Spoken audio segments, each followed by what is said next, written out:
It's a Christmas ornament. This is going to be on YouTube. Yeah. Anybody drink coffee? Anything you'd like to say? This is a pen. Well, those are my sample sizes. This is how big they are outside. Would you like? I've been carving for 30 years. Including hot chocolate, hot coffee. This is currently my first sale this year. I'll do 3 in the fall. We're here at Cedarhurst. I mean, not Cedarhurst. Pioneer Village, Mount Vernon, Illinois. We're doing pretty good today. Wow, come and get a picture of these. I've never seen anyone that did these before. Yeah, it's right up your alley there. Yeah, it is. Look at these. Yeah, very nice. Wow. So, Bad shape. I had it out in the storm hit me. Kind of knocked it all. Made from scratch. We use sea salt in there, so you're going to get little bits of salt when you bite into it. Gives you that sweet and salty taste. Yeah, I love that sea salt caramel. Yes. If you drink coffee, put one in your coffee. one in the coffee, really? And it dissolves? Oh, yes. It's a game changer. You're not going to want to drink coffee any other way again. Now, those are my sample sizes. This is how big the pieces are inside the bag. Okay. You get about 25, 30 pieces of caramel in a bag. And how much are the bags? $10 for a half pound bag. Here, you want to try it and give it your expert I won't say expert, tasting? Now turn around and face your face. The reaction. You're gonna get, it's going to be a reaction like they're going to want to see it on TV. Very Hang good. on, let me. It was on. Here. Okay, I turned it on. Okay, yeah, it's all very good. Okay, sea salt caramel, excellent. Very good. Might have to get some of those. So you recommend those then? I do. All right.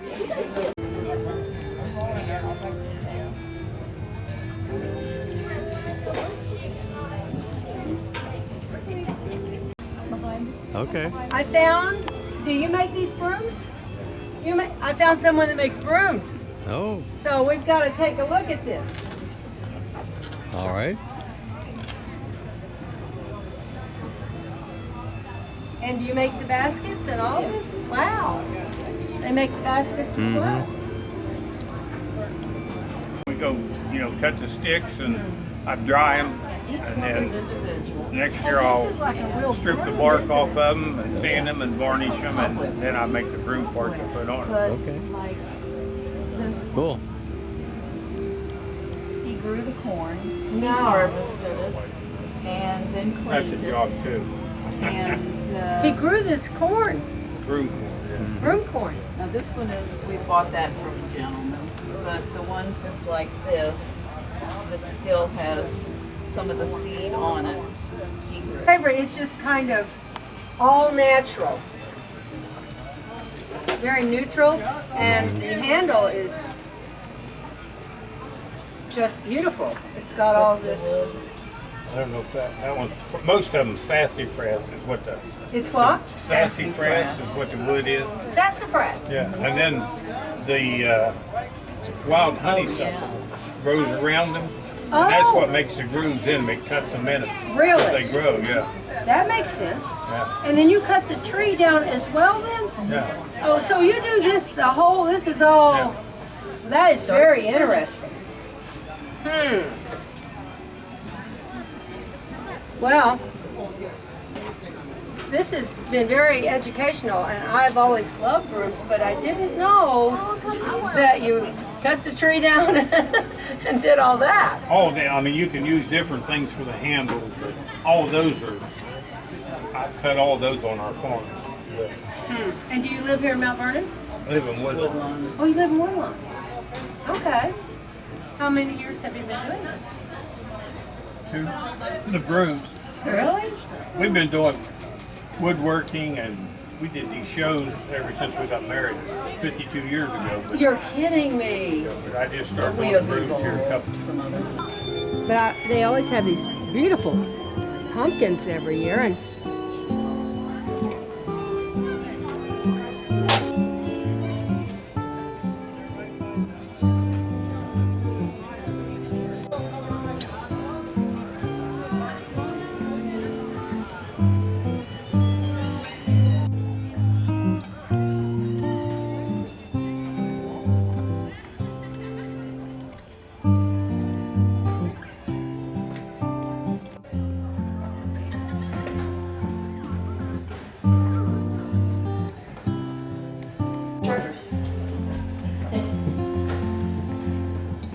or take a bath.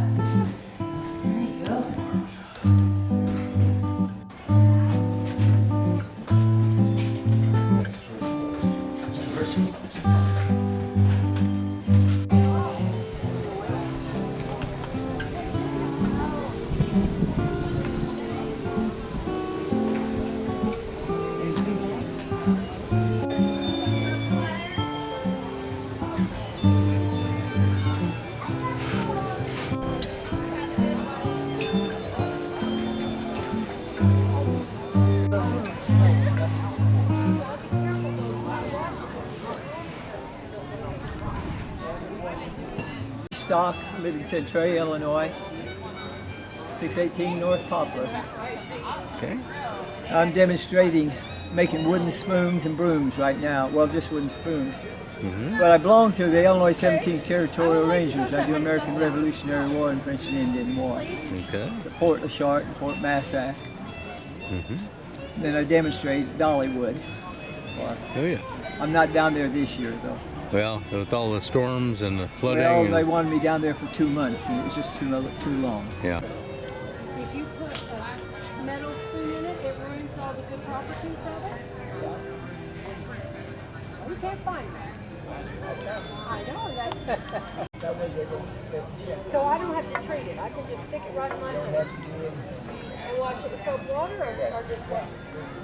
As me, I'd use this one. You'd use that one? Yeah. Okay, you said see if it fits my hand. It's James Larry Stock. I go under J. Larry Stock. And my address is 618 North Poplar, Centralia, Illinois. That's Highway 51, the one-way street. And my phone number is 533-4659. 618 Prefix. That's my wife's phone. She's usually... You got a big one?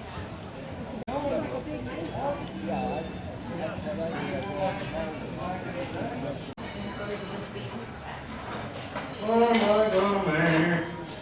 Perfect. I'm gonna make a little hook.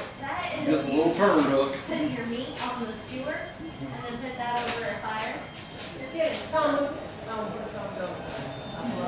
We lost Tom. He's not so good about following. We'll go ahead and start this off. What I'm gonna do, the first thing is called tape. I'm gonna be taking my steel and drawing it out so that it comes to a fine point. And it doesn't take long for the steel to get nice and hot in here. About 20 to 30 seconds.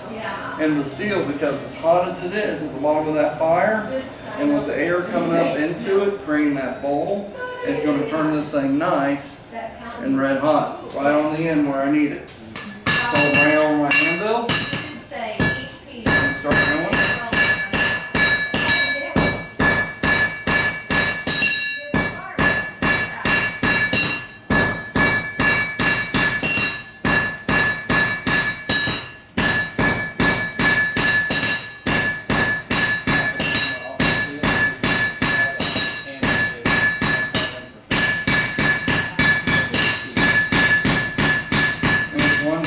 Draw that down to be a nice little point.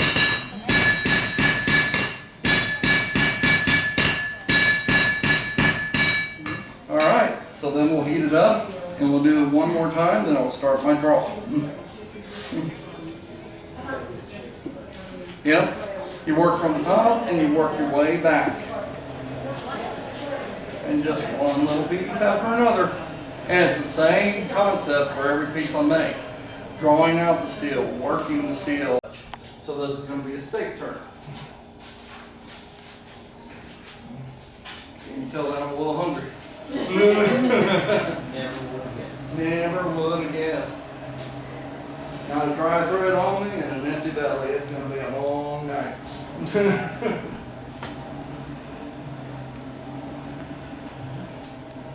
I would not be surprised if my daughter wants half of these after the seconds. What was your name? My name is Jessica. Jessica Clinton. And my husband's the blacksmith, Jeremy Clinton.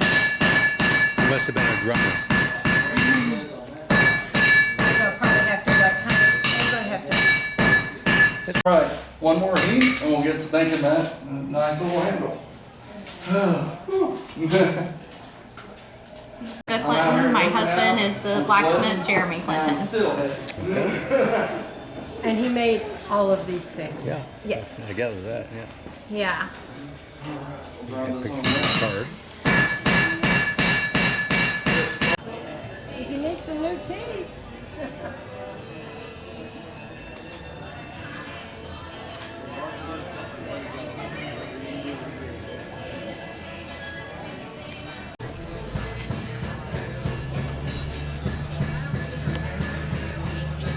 Hi.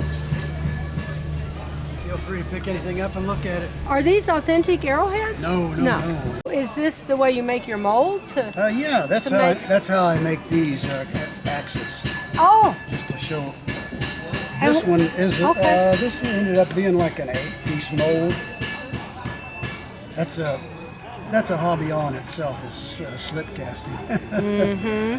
and you do that? Yes. Okay. Yeah, that's a lot of fun. Very neat. Good winter project anyway. Well, if you're Larry is he's an old friend of mine, and he just has done about everything you can think of. The guy right up here. The guy from Centralia? I guess I was the last.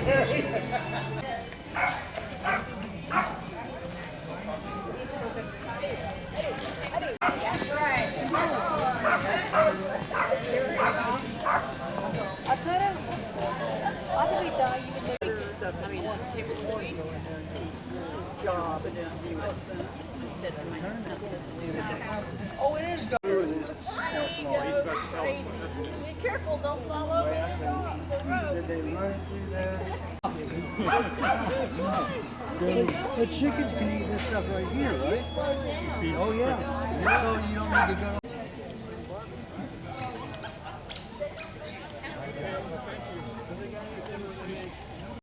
I'm Carolyn Marks. I'm president of the Deaconess Illinois Crossroads Auxiliary, and we have a booth here today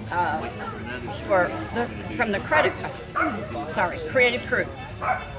And stitchers, crafters make all of this. We have another girl over here that's got the pig races, and that's Susie Galler, Nancy Cox, Lolita Pesley. And we have 90 people in our auxiliary, volunteers. So we have lots of things going on at the hospital. And we do have a store at the mall. It's called the Aux, A-U-X. And we have gift, thrift, and vendors there. Plus our creative crew works in the back part of that. And they work as we speak, as we have the store open. It's open from Monday through Saturday, 9:30 to 5:30. So we would love for anybody to please come to the store at the mall. And we do have a gift shop at the hospital. But anyway, in the meantime, that's why we're here today for the Historical Village as a vendor. Okay. Does it benefit a charity of any kind? I am so sorry. Yes, we do. What you making there? Mess. I'm trying to see if I could get that thing to go faster. She can do Well, is it clogged up in there or the Well, cornmeal? I might be. Yeah. The corn's a little damp, I think. Yeah. She figured out what the step was. Yeah. So poor Bella, I can't. I know. Like, how can I do this? Yeah, it looks like It's not yours. a neat way to grind your corn. Bella only. That cornmeal, I guess, I know there's been one or two ladies come in and said that that's how they did it whenever they, I bet. in their younger days. Yes, sir. Very nice.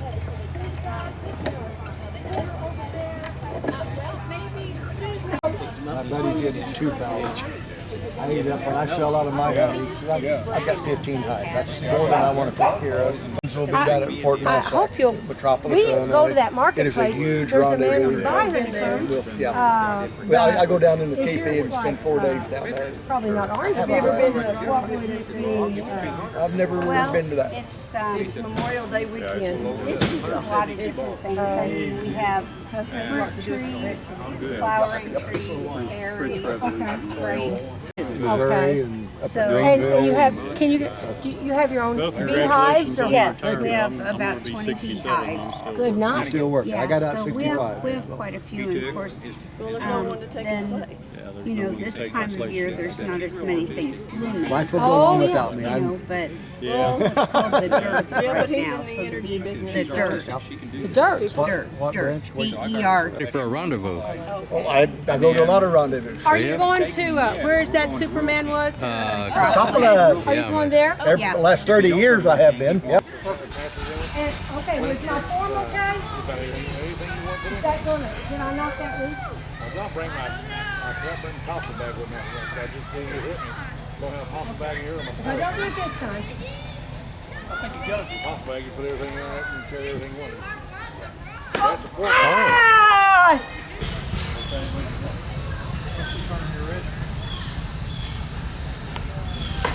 There you go. That's, All right, better watch out. that was pretty good. 7 days a week. 7 days a week. I missed a couple shoots there last year. A couple years back. He hand fitted all the parts of the lock. He hand carved the stock. The barrel is called what they call a fluted barrel. It's stick to the bottom of the base. Or they have a Ghost Trail long rifle block. We're good. Okay.